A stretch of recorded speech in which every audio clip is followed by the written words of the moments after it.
आज जो हम टॉपिक यहाँ पर टच करने वाले हैं वो आज तक मैंने जितने भी सेशंस करे हैं उन सब में से सबसे इम्पॉर्टेंट टॉपिक है, वो है how to choose your career. कि जो पेरेंट्स हमसे एक्सपेक्ट करते हैं कुछ हद तक वो एक्सपेक्टेशंस भी पूरी हो जाए और जो हम करना चाहते हैं वो भी हम कर सकें और आगे फाइनेंशियली ग्रो करने की जो पॉसिबिलिटीज़ हैं वो इनफाइनाइट हो। इससे पहले कि मैं आप लोगों को बताऊं कि ये चीज़ कैसे होगी या हमको क्या करना है, इसके लिए मैं आप लोगों से जानना चाहूँगा आप लोग अपना करियर कैसे चूज़ करते हैं?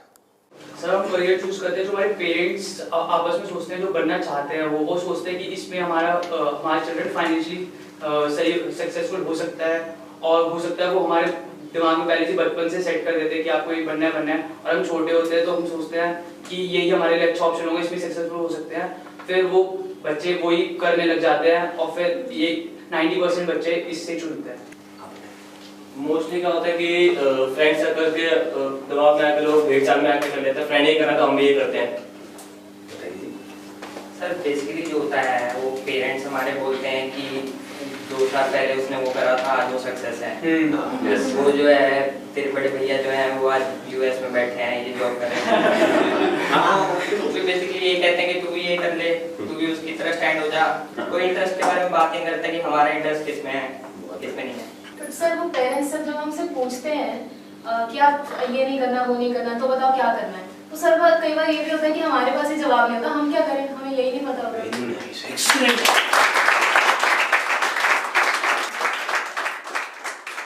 इसमें गलती पेरेंट्स की भी नहीं है। जैसे मैं आपको बोलता हूँ कॉमर्स, कुछ लिमिटेड ऑप्शंस माइंड में आते हैं। क्या आते हैं? सीए आता है और बीकॉम आता है और बीबीए आता है, एमबीए आता है, सीएफए आता है, और कोई ऑप्शन आता है? आता ही नहीं है। तो ध्यान से देखो क्या हो रहा है। हम सब बच्चों की सोच एक जैसी है, सब पेरेंट्स की सोच एक जैसी है। तो ये पेरेंट्स की सोच किसने बनाई? क्या उनकी गलती है? इस पूरी की पूरी सोसाइटी ने मिलकर बनाई। पेरेंट्स की सोच बनी और पेरेंट्स से बचपन से आज तक जो उन्होंने सुना देखा करा वहां से आपकी सोच बनी आपके पेरेंट्स से। तो अल्टीमेटली आप में और आपके पेरेंट्स में कोई फर्क नहीं है, उनको ब्लेम मत करो। आपकी सोच भी उनके जैसी ही है। अगर नहीं है तो बताओ कोई और ऑप्शंस। नहीं आते ना माइंड में? साइंस में बोलता हूं, साइंस बैकग्राउंड, क्या ऑप्शंस आते हैं माइंड में? इंजीनियरिंग। इंजीनियरिंग में भी क्या आता है? जैसे इंजीनियरिंग वर्ड आता है क्या आता है माइंड में? आईआईटी आता है। ठीक है। मेडिकल में क्या आता है? एमबीबीएस, सर्जन्स, और कुछ? No sir. बस यही है। देखो हमारी सोच कितनी लिमिटेड हो गई है। माइंड में कुछ आता ही नहीं है तो करेंगे कैसे? आपके माइंड में कुछ आएगा तभी तो वो चीज होगी। अगर माइंड में हिमालय नाम का पहाड़ होगा तभी तो उस पर चढ़ोगे। माइंड में हिमालय है ही नहीं तो कैसे चढ़ोगे? वहां तक जाना तो बहुत दूर की बात है। क्या करोगे? तो क्या होगा आपके साथ में? वही जो उन सब लोगों के साथ में हो रहा है जिनकी सोच ऐसी है। अपने आसपास में देख लो क्या हो रहा है उन लोगों के साथ में। अगर हम चाहते हैं हमारे साथ में कुछ अलग हो तो हमें क्या करना पड़ेगा? अपनी सोच को तोड़ना पड़ेगा।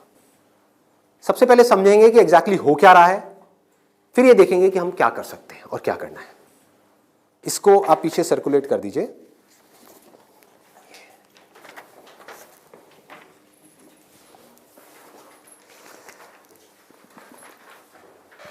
इसमें लिखा है how to choose a career. अच्छा, पढ़ाई में हमको आगे बढ़ने के लिए मान लो जैसे मैंने बोला साइंस बैकग्राउंड, तो माइंड में क्या आया? इंजीनियरिंग आया, इंजीनियरिंग से आईआईटी आया, आईआईटी से कोटा आया, या और ये जो तैयारी वाले इंस्टीट्यूट्स हैं वो आए, वहां पर जाओ, जा करके तैयारी करो, यही सब होता है। तो अब अगर आपको इस रास्ते पे सक्सेसफुल होना है कि मतलब आपको आईआईटी में पहुंचना है, आईआईएम्स में पहुंचना है, मेडिकल में टॉप कॉलेज में पहुंचना है, तो क्या चाहिए? हार्डवर्क से काम हो जाएगा। आराम से सोचो, आराम से सोचो। ये जो सोच है ना हमारी वो बड़ी खतरनाक बनी हुई है। उसी सोच पे क्वेश्चन मार्क लगाना है। हार्डवर्क सबसे ज्यादा कौन करता है? एक रिक्शे वाला, लेबरर सक्सेसफुल हो जाता है वो। ऐसे बच्चे देखे हैं जो बहुत हार्डवर्क करते हैं और तब भी नहीं हो पाता उनका, और ऐसे बच्चे हैं जो इतना हार्डवर्क नहीं करते हैं, अपनी लाइफ में एक बैलेंस बनाते हैं, मतलब घूमते फिरते भी हैं, मजे भी करते हैं, साथ साथ में पढ़ाई भी करते हैं और वो टॉप कर जाते हैं। तो इसका मतलब क्या है? हार्डवर्क पे क्वेश्चन मार्क लगाओ। हार्डवर्क इंपॉर्टेंट है, लेकिन हार्डवर्क भी अगर सही डायरेक्शन में ना किया जाए तो बकवास है। समझ रहे हो? सक्सेस यहां है, आप वहां भाग रहे हो पूरी जान लगा करके पागलों की तरह, कभी सक्सेसफुल हो सकते हो? हार्डवर्क तो कर रहे हो, क्यों नहीं हो सकते? डायरेक्शन ही गलत है। सबसे पहले क्या चाहिए? एक सही डायरेक्शन चाहिए, सबसे पहले, मोस्ट इंपॉर्टेंट। मतलब कि जिस डायरेक्शन में हम भाग रहे हैं, पहले हमको उसको समझना है कि हम सही डायरेक्शन में भी भाग रहे हैं या इसलिए भाग रहे हैं क्योंकि सब भाग रहे हैं। या ये कहो, हो सकता है ये जो सब भाग रहे हैं उसमें से कुछ लोगों के लिए वो डायरेक्शन सही हो, हमारे लिए गलत हो। समझ पा रहे हो? पता कैसे चलेगा कि कैसे पता लगेगा? एक्सीलेंट। देखो क्या है, सिर्फ दो पैरामीटर्स हैं जिसके ऊपर हमको दिमाग लगाना है। एक है कंपटीशन, एक है कंसंट्रेशन पावर। जहां पर भी कंपटीशन ज्यादा है, मतलब क्या है कि वहां पर लाखों बच्चे ट्राई कर रहे हैं, होना कितनों का है? 1%, 2%, 3%। रियलिटी है। मैं कुछ भी हाइपोथेटिकल बात नहीं करूंगा। क्या ये जो लाखों बच्चे ट्राई करते हैं, कोई भी ये सोच करके ट्राई करता है, लाखों रुपए जा करके कोचिंग इंस्टीट्यूट में स्पेंड करता है कि मेरा नहीं होगा? देखो कितना मजेदार है। मतलब लाखों को यह लग रहा है कि हमारा हो जाएगा। तो अब सबसे पहला यहां पर जो क्वेश्चन पूछना है, जो ना अभी पेरेंट्स पूछ रहे हैं ना बच्चे खुद पूछ रहे हैं, वो अपने आप से पूछना है। वो ये कि मेरी कंसंट्रेशन पावर्स कैसी है। सिंपल है ना? इसमें कोई कॉम्प्लिकेटेड है? कि अगर आपको इन कॉम्पिटिटिव एग्जाम्स में कॉम्पीट करना है, दिन में 10-10 घंटे पढ़ना है, 15-15 घंटे पढ़ना है, उससे भी काम नहीं होने वाला, क्योंकि बहुत लोग पढ़ते हैं फिर भी नहीं कर पाते। तो इसका मतलब क्या है? आपको अपने आप से सच बोलना होगा। अब ये बड़ा टेढ़ा काम है, क्योंकि दुनिया में हमारी आदत क्या पड़ी हुई है? झूठ बोलने की। हाँ, किसी से भी जाकर के पूछो, हाँ भाई तेरे में पोटेंशियल है, कर लेगा आईटी? हाँ मैं तो कर लूंगा, मैं तो कर लूंगा। फिर हुआ क्यों नहीं? हुआ क्यों नहीं? अरे वो लक साथ नहीं हो पाया, कोई वजह होगी, नहीं हो पाया। मतलब क्या था? डायरेक्शन ही गलत थी, स्टार्टिंग ही गलत हो गई। अब आप कैसे ये डिसाइड करोगे कि आपकी कंसंट्रेशन पावर स्ट्रांग है या नहीं है? माइंड की थोड़ा सा डेप्थ में जाते हैं। कैसे डिसाइड करोगे? जब भी आप किसी कॉम्पिटिटिव एग्जाम में कॉम्पीट कर रहे हो, तो आपको ये देखना होगा आपके कॉम्पिटिटर्स कौन है। फॉर एग्जाम्पल, आप एक रेस में भाग रहे हो, आपके साथ में कोई एथलीट है जिसने 10 साल प्रैक्टिस करी है रेस में भागने की। आप कभी नहीं भागे, धीरे धीरे जॉगिंग करी है, लेकिन रेस में कभी तेज नहीं भागे। जीत पाओगे उससे? करो हार्डवर्क। वो 10 साल से भाग रहा है और वो रुकने वाला नहीं है, उसके पास में पूरा का पूरा एक मोमेंटम है। वो अगले 2 साल तक भी ऐसे ही भागने वाला जैसे वो 10 साल से भागता आया है। आप अभी भागना शुरू कर रहे हो। तो पहले अपनी कंसंट्रेशन पावर्स को कंपेयर करना है किसी और के साथ। That is going to be a realistic solution. एक है थियोरेटिकल सोल्यूशन। थियोरेटिकल क्या है? माँ बाप कह रहे हैं बच्चों को भागो, बच्चे भी अंदर से कह रहे हैं भागो। यही हो रहा है, करेंगे करेंगे करेंगे करेंगे करेंगे, चार्ज अप हुए पड़े पागलों की तरह। इनको ये नहीं समझ पा रहा कि मेरे अंदर वो स्ट्रेंथ है भी या नहीं है। बहुत बारीक बात है, अगर इसको हमको समझ आए तो। एक बॉक्सिंग रिंग में आप हो, ठीक है, तो सामने देखो कि जो बॉक्सर है वो है कौन जिससे आप लड़ने के लिए जा रहे हो। इसी को तो कंपटीशन बोलते हैं। तो अगर उस कंपटीशन को आपको जीतना है, और जीतना ही है, हारना किसको है? किसको अपने माँ बाप के पैसे डुबोने हैं? किसको अपनी लाइफ खराब करनी है? जीतना ही है। तो जीतने का क्या तरीका है? पहले अपने कॉम्पिटिटर्स की स्ट्रेंथ को समझ जाओ। समझ लो कि आप कॉम्पीट कर किसके साथ में रहे हो। वो कैसे समझोगे? रियलिस्टिकली अपने आप से पूछो, अपने स्कूल के बैकग्राउंड के बेस पे या जो भी आज तक आपने किया है उसके बेस पे। कुछ बच्चे होते हैं जिनको एक चैप्टर है, मान लो एक बुक में, उसको पूरा याद करने में या समझने में 1 घंटा लगता है। आपको कितनी देर लगती है? 5 घंटे, 6 घंटे, 10 घंटे या आधा घंटा? ये पूछो अपने आप से। Then you will be able to जज your strength in comparison to your competitors. ये जो 13 लाख बच्चे हैं, इसमें से 10% बच्चे ऐसे हैं जिनकी कॉन्सेंट्रेशन पावर्स एक्स्ट्रा ऑर्डिनरी है। उनसे अगर आप कॉम्पीट कर रहे हो तो एटलीस्ट आपकी कॉन्सेंट्रेशन पावर्स एक्स्ट्रा ऑर्डिनरी होनी ही चाहिए। और कॉन्सेंट्रेशन पावर एक दिन में एक्स्ट्रा ऑर्डिनरी नहीं होती है, ये प्रैक्टिस है। मतलब उन्होंने कई सालों तक इसकी प्रैक्टिस करी है, तब जाके उनकी कॉन्सेंट्रेशन पावर एक लेवल तक पहुंची है। तो आप अपने आप से ईमानदारी से सवाल पूछो तो सही कि आपकी कॉन्सेंट्रेशन पावर है कैसी। अगर एक्स्ट्रा ऑर्डिनरी है और आप ऐसे कंपटीशन में जा रहे हो जहां पे कंपटीशन बहुत हाई है, तो आपके सक्सेसफुल होने के क्या चांसेस हैं? क्या 100% है? पूछो अपने आप से, दिमाग को खोलो। दिमाग बंद हुआ पड़ा है लोगों का। आईआईटी में लोग कहाँ से आते हैं? सिर्फ दिल्ली से आते हैं, सिर्फ बॉम्बे से आते हैं? कहाँ से आते हैं? ऑल ओवर इंडिया से। मान लो 1 लाख बच्चे ऐसे हैं इंडिया में अलग अलग स्कूल्स में जो अपनी अपनी क्लास में टॉपर हैं। उनको क्या लग रहा है कि मेरी स्ट्रेंथ बहुत तगड़ी है, ये बात हो रही है टॉपर्स की। लेकिन जब वो जाएंगे कॉम्पीट करने तो और भी ऐसे टॉपर्स आए होंगे जो उनसे भी आगे होंगे। आप समझ गए? तो यहां पे आपने क्या किया? एक बहुत बड़ा काम कर दिया, अपने आप से सच बोल दिया और यही सच जा करके अपने घर वालों को बोल दिया। इससे क्या होगा? आप एक ऐसे कंपटीशन से बच सकते हो जहां पर आपके हारने के चांसेस बहुत ज्यादा है, क्योंकि एक्चुअल में कंपटीशन है किसके बीच में? देखो, उन लोगों के बीच में जिसमें पोटेंशियल है। एक रेस हो रही है ओलंपिक्स में, वो किसके लिए है? जिसने बहुत प्रैक्टिस करी है, जिसके अंदर पोटेंशियल है, स्टैमिना है, फोकस करने की पावर्स है, डिस्ट्रैक्शन से वो अपने माइंड को हटा सकता है, उसके लिए है ना। सबके लिए तो नहीं है। अगर सबको भगा दिया जाए उस रेस में तो क्या होगा? क्योंकि उसमें जीतने के बाद गोल्ड मेडल मिलता है, अखबार में फोटो आती है।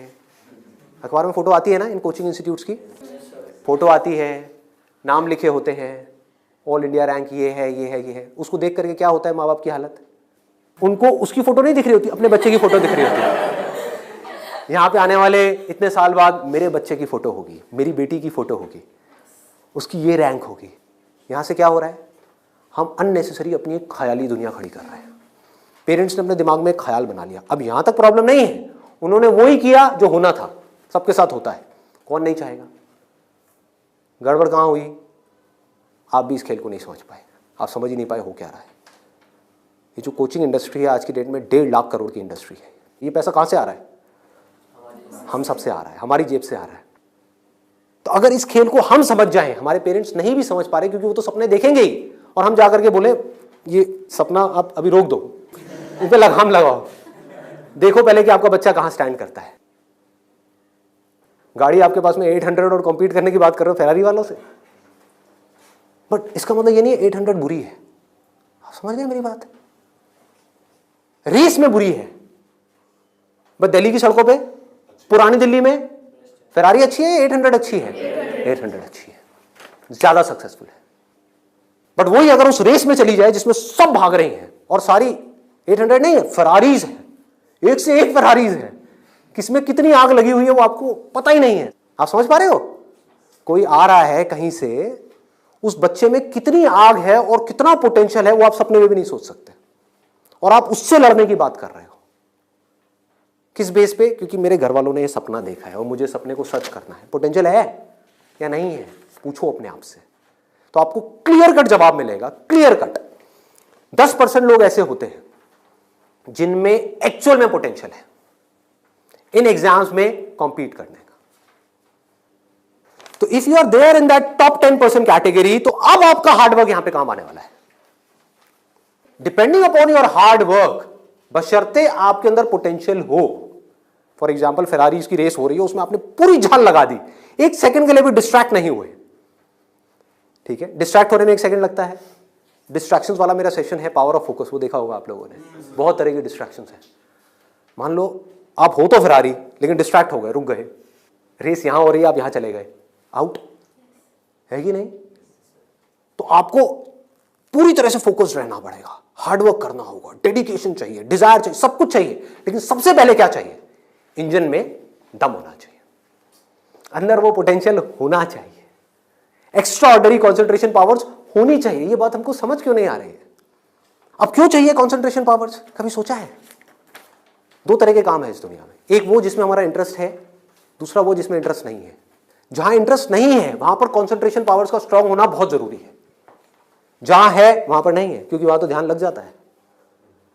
वीडियो गेम खेलने के लिए कॉन्सेंट्रेशन पावर चाहिए क्या? क्यों? क्यों? इंटरेस्ट है तो वहां पर कॉन्सेंट्रेशन हो जाता है, खेलने में कॉन्सेंट्रेशन हो जाता है, और बहुत सारी चीजों में कॉन्सेंट्रेशन हो जाता है। पढ़ाई में हमें कॉन्सेंट्रेट करना पड़ता है और चाहिए ही चाहिए, क्योंकि पढ़ाई में 99.99% लोगों का इंटरेस्ट नहीं होता। तो कैसे पढ़ाई में क्रैक कर पाएंगे? तब जब अपने ध्यान को ऐसी जगह पे रोकना आता हो जहां पे हमारा इंटरेस्ट नहीं है। और ऐसी स्ट्रेंथ कितने लोगों में होती है? सच सच बताना आज, मतलब ईमानदारी से, आप में से कितने हैं यहां पर जो आप क्लेम कर सकते हो कि मेरी जो कॉन्सेंट्रेशन पावर्स हैं वो एक्स्ट्रा ऑर्डिनरी है?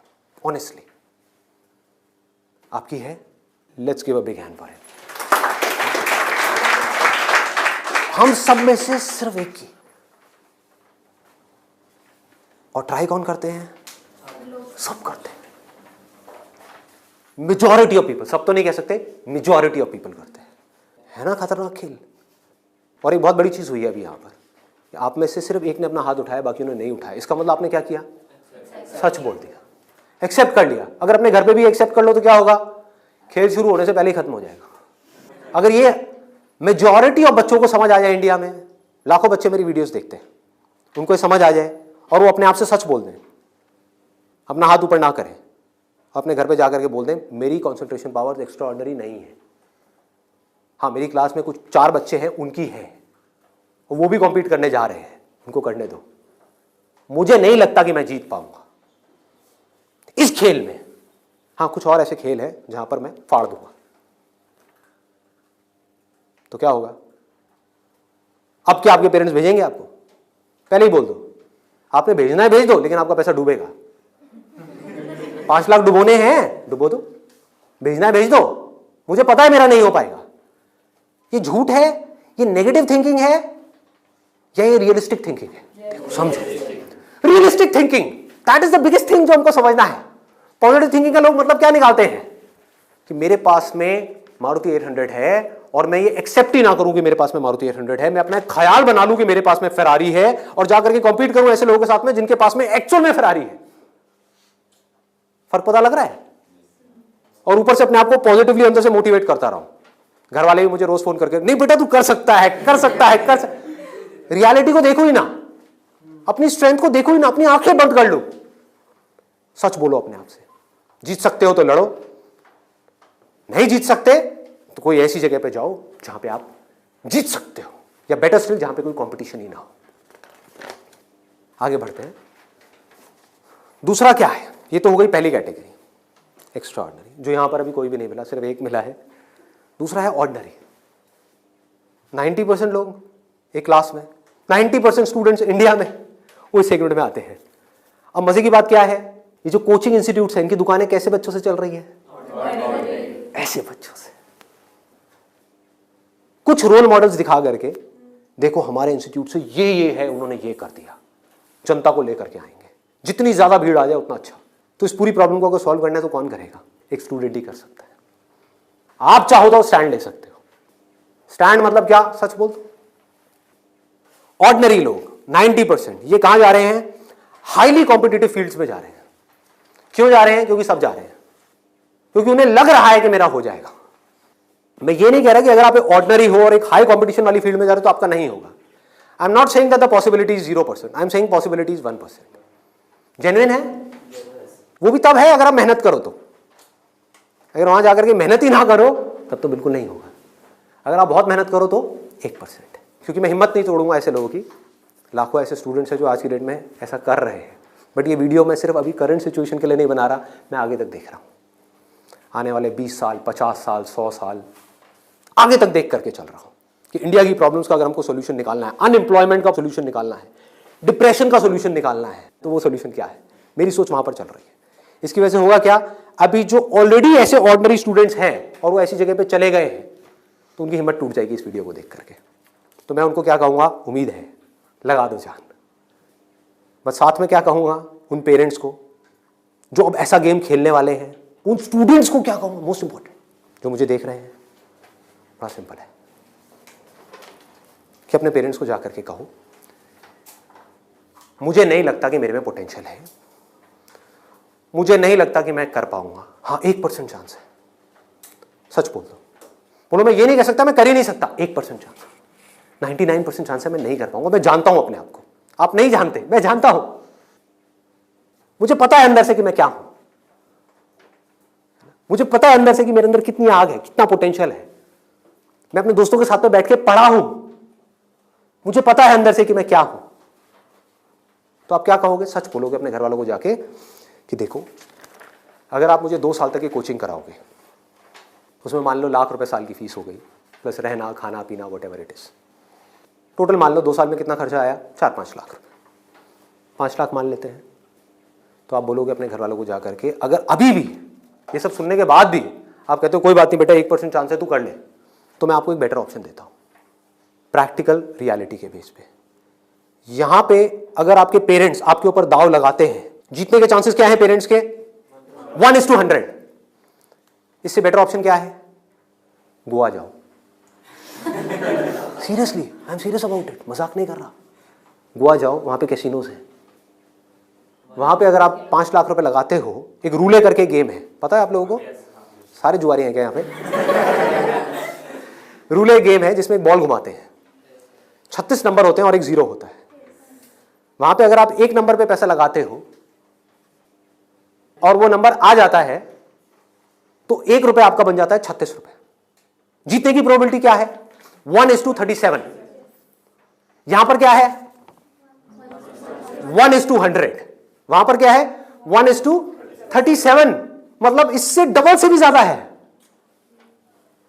तो अपने पेरेंट्स को सजेशन दो कि जुआ खेलना ही है तो ये बेटर ऑप्शन है, खेलते हैं ना, मेरी जिंदगी क्यों दांव पे लगा रहे हो, मुझे तो बचने दो। अरे खेलना है तो मिलके खेलते हैं, जाओ अपने पेरेंट्स के साथ में, उनको गोवा लेकर के जाओ, अपनी पार्टी करना, और एक दिन जाना ले आकर के 5 लाख रुपए एक टेबल पे रख देना।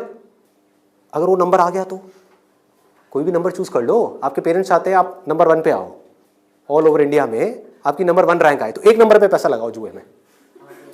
वहां भी 1 नंबर पे पैसा लगा रहे हैं, यहां भी 1 नंबर पे पैसा लगाओ। अगर वो 1 नंबर आ गया तो कितना मिलेगा 5 लाख का? 1,80,00,000। 1,80,00,000 उसको उठा करके बैंक में एफडी कराओ, कितना इंटरेस्ट आएगा?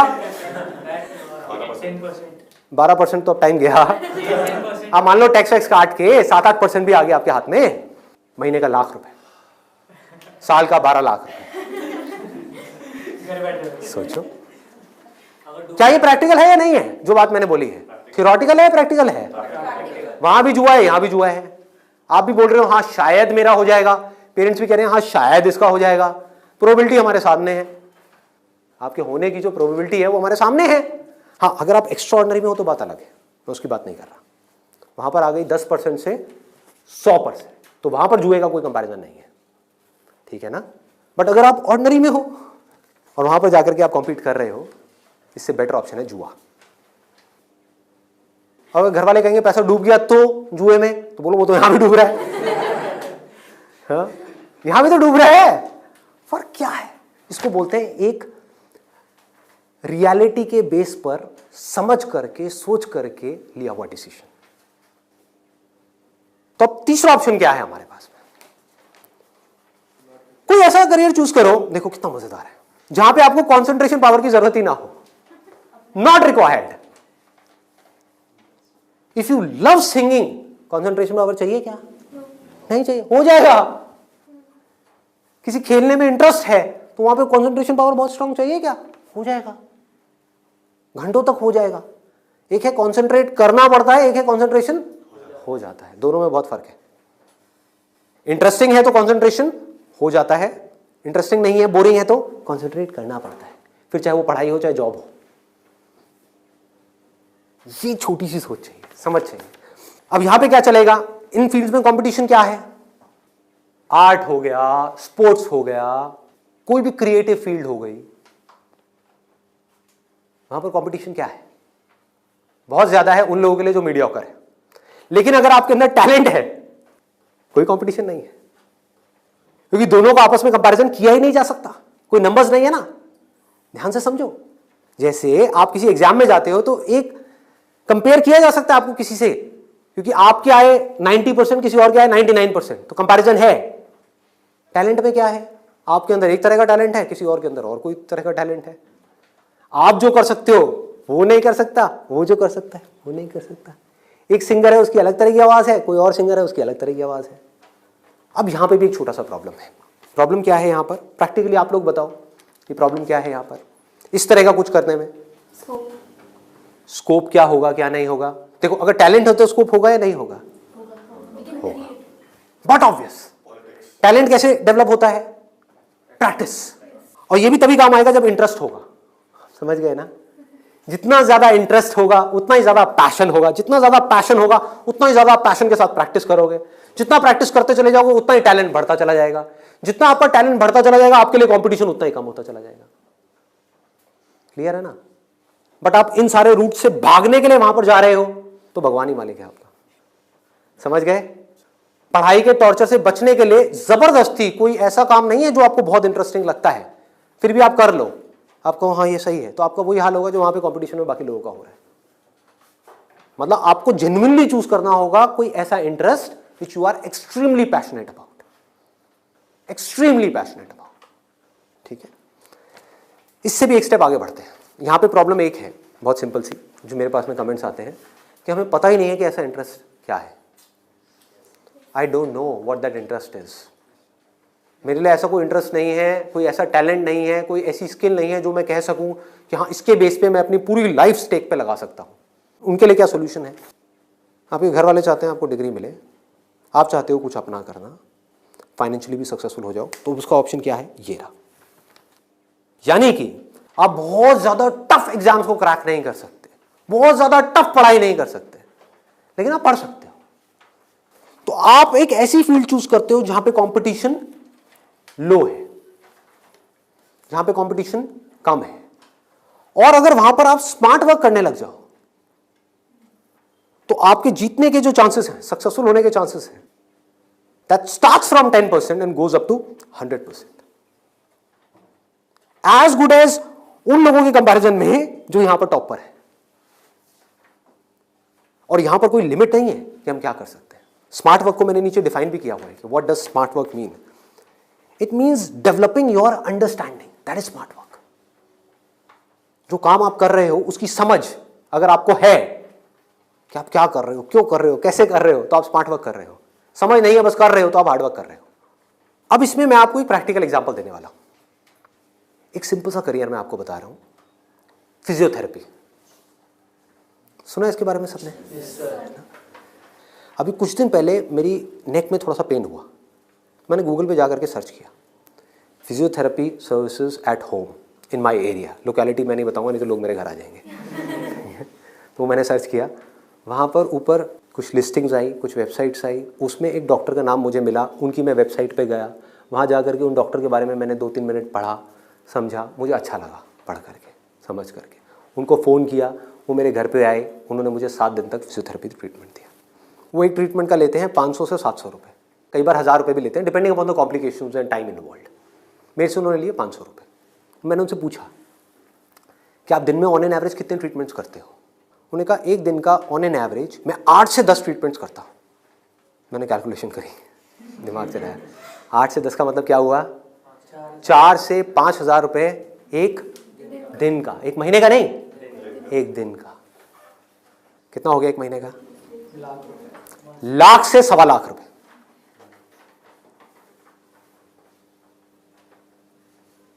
अभी उनको 4 साल हुए अपनी फिजियोथेरेपी करे हुए, ये नहीं है कि 40 साल हो गए, 4 साल। समझ रहे हो क्या किया उन्होंने, कैसे किया उन्होंने? वो सब आ जाता है स्मार्ट वर्क के अंदर। उन्होंने हार्ड वर्क नहीं किया, स्मार्ट वर्क किया। ज्यादातर लोग क्या करते हैं, एक हाईली कॉम्पिटिटिव फील्ड के अंदर जाकर के कॉम्पीट करते हैं, वहां होता है नहीं, जाकर के किसी लोकल कॉलेज में फंस जाते हैं, वहां से निकल करके जॉब के लिए धक्के खाते हैं। इसके आगे सोच बढ़ ही नहीं पाती है। जॉब नहीं मिल रही तो दुखी हो जाते हैं, उसके बाद में जब बहुत टाइम तक जॉब नहीं मिल रही होती तो जो भी जॉब होती है, जैसी भी जॉब होती है, कर लेते हैं। होता है प्रैक्टिकली ऐसा है? नहीं होता है। पढ़ाई करिए किसी फील्ड में, जॉब कर रहे हैं किसी और फील्ड में, मतलब जो वो पढ़ाई करी वो बेकार हो गई। स्मार्ट वर्क किसे कहते हैं? आप एक फिजियोथेरेपी कॉलेज में गए, कोई टॉप कॉलेज नहीं जहां पे अगेन कंपटीशन है, किसी लोकल कॉलेज से, क्योंकि कोई भी जब फिजियोथेरेपी कराता है तो पूछता नहीं आपने कौन से कॉलेज से किया है। मैंने नहीं पूछा, कोई नहीं पूछता।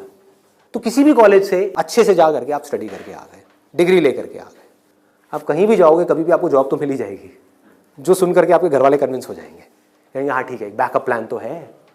तो एक ऐसा रास्ता जहां पर वर्स्ट केस सिनेरियो में आपको जॉब भी मिल जाए लेकिन बेस्ट केस सिनेरियो की कोई अपर लिमिट ना हो। अब बात आती है कैसे करोगे आप इस चीज को। इसका स्कोप देखो कि कि आने वाले टाइम में अभी जितनी तेजी से मोबाइल, लैपटॉप, कंप्यूटर, सब लोग इस तरह भाग रहे हैं, सबके ये प्रॉब्लम्स आनी ही आनी है। बैक में प्रॉब्लम आनी ही आनी है, नेक में प्रॉब्लम आनी ही आनी है, और पता नहीं कितनों को कितनी आ भी रही है। आपके घर में भी जो आपके पेरेंट्स हैं उनको सबको कहीं ना कहीं दर्द होगा। तो आपने पहले तो ये समझा कि हाँ, इसका स्कोप कभी कम नहीं होने वाला, बढ़ने ही वाला है। ठीक है, इसमें कंपटीशन भी बढ़ेगा जब स्कोप ज्यादा है तो, लेकिन किन लोगों के लिए बढ़ेगा? जो हार्ड वर्क कर रहे हैं, लेकिन जो स्मार्ट वर्क को समझ पा रहे हैं वो कुछ भी कर सकते हैं। तो आप क्या कर सकते हो? आपने कहा कि सिर्फ इससे काम नहीं चलने वाला, वो मुझे समझ आ रहा है।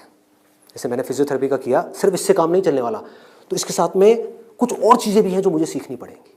क्या सीखना पड़ेगा? जिसका हो सकता है इससे डायरेक्ट कोई कनेक्शन ना हो। 1 महीने का छोटा सा कहीं से वेबसाइट डेवलपमेंट का कोर्स कर लिया, और ऑनलाइन मार्केटिंग का, कि ऑनलाइन मार्केटिंग कैसे करते हैं। गूगल में जब भी आप कुछ सर्च करते हो तो वहां पे एड्स आती हैं, उसको बोलते हैं गूगल एडवर्ड्स। ये किस तरह से काम करता है? आपने कहा ऑनलाइन मार्केटिंग मैंने सीख ली, उसके अलावा मुझे अपनी कम्युनिकेशन स्किल्स पे काम करना होगा, क्योंकि अगर मैं कहीं जा रहा हूं, किसी से बात कर रहा हूं और मैं बेवकूफ लग रहा हूं बात करने में, तो कोई मुझे दोबारा क्यों बुलाएगा? तो आपने क्या किया? कम्युनिकेशन स्किल्स का एक कोर्स किया 1 महीने का, उसके अलावा इंग्लिश स्पीकिंग का एक कोर्स किया 6 महीने का या 1 साल का। इस सबसे हो क्या रहा है? आप एज एन इंडिविजुअल बेटर बनते चले जा रहे हो। उसके बाद में धीरे धीरे आप अपनी एक क्लाइंटेल बनाओगे। शुरू में मान लो आपको दिन में 2 या 4 लोगों ने बुलाया, वर्स्ट केस सिनेरियो मान लो ना, घर से आप ऑपरेट कर रहे हो, अभी आपने कोई अपना क्लिनिक नहीं बनाया है, घर से आप ऑपरेट, और ये कोई थ्योरेटिकल बात नहीं है, ऐसे बहुत सारे लोग हैं जो ऑलरेडी ये काम कर रहे हैं, बहुत लोग कर रहे हैं। अपने नाम को मल्टीपल वेबसाइट्स में आप लिस्ट कर दोगे, इनको डायरेक्टरीज बोलते हैं, ऑनलाइन डायरेक्टरीज। तो ऑनलाइन सर्च इंजन में कोई भी कुछ भी सर्च करेगा तो कहीं ना कहीं वो आप तक पहुंच जाएगा, चाहे वो एक वेबसाइट के थ्रू पहुंचे, चाहे आपके थ्रू पहुंचे, चाहे एड के थ्रू पहुंचे, चाहे कहीं से भी पहुंचे, वो आप तक पहुंचेगा। अगर उनको आपने सेटिस्फाई कर दिया, अपनी बातों से भी, अपने ट्रीटमेंट से भी, ईमानदारी से, जेन्युइनली अच्छा ट्रीटमेंट कर दिया, तो वो क्या करेंगे? लोकेलिटी में रिकमेंड करेंगे, अपने फ्रेंड सर्कल में करेंगे, अपने रिलेटिव्स में करेंगे। तो धीरे धीरे क्या होगा? कुछ महीनों में क्या होगा? यहां पे थोड़ा पेशेंस रखना होगा। ये नहीं है सारा काम 1 दिन में हो जाएगा। आईआईटी में भी आपका एडमिशन होगा तो ये नहीं कि हलवा है वहां से क्लियर करना, 4 साल तक लग करके दिन रात काम तो करना ही पड़ेगा ना, यहां भी करना पड़ेगा। तो आप सीखते जा रहे हो, समझते जा रहे हो, धीरे धीरे आपको कुछ ऐसी टेक्नोलॉजीज के बारे में पता लगेगा, कुछ ऐसे इक्विपमेंट्स के बारे में पता लगेगा। इसमें हजारों तरह के इक्विपमेंट्स हैं, हजारों तरह की चीजें हैं, अलग अलग तरह के ट्रीटमेंट्स के लिए। इतनी बड़ी फील्ड है ये। आप आने वाले टाइम में फिजियोथेरेपी का एक ऐसा क्लिनिक बना सकते हो अपनी सिटी में या कहीं पर भी, जो अपने आप में स्टेट ऑफ द आर्ट हो, मतलब ऐसा जो पूरे इंडिया में ना हो। और क्लिनिक आप ऐसे करते करते धीरे धीरे, अभी 1 दिन में या 2 दिन में नहीं होगा, मान लो 5 साल में होगा, 10 साल में होगा, 20 साल में होगा। क्लिनिक कितना बड़ा हो सकता है, कितने क्लिनिक्स हो सकते हैं, क्या क्या हो सकता है, कोई लिमिट नहीं। अगर कुछ लोग जो मेरी इन बातों को समझ पाए, जो बातें मैं कर रहा हूं, और कुछ ऐसी डायरेक्शन में जा पाए सेंसिबल तरीके से, smartly, not by doing a lot of hard work but by doing smart work, तेजी से आगे बढ़ पाए, तो आने वाले टाइम में यही वो लोग होंगे जो आने वाले टाइम में लोगों के लिए जॉब अपॉर्चुनिटीज क्रिएट करेंगे। अंदर से एक ये फीलिंग होनी चाहिए कि मुझे लोगों की प्रॉब्लम्स को सॉल्व करना है। अगर मैं कर पाया तो मेरी प्रॉब्लम्स तो सारी अपने आप सॉल्व हो जाएंगी, वो लोग करेंगे ना। अगर आपने किसी के दर्द का इलाज कर दिया तो वो आदमी आपको पता है क्या कहेगा? बताओ आपको क्या चाहिए। वो लोग आपके पीछे आएंगे।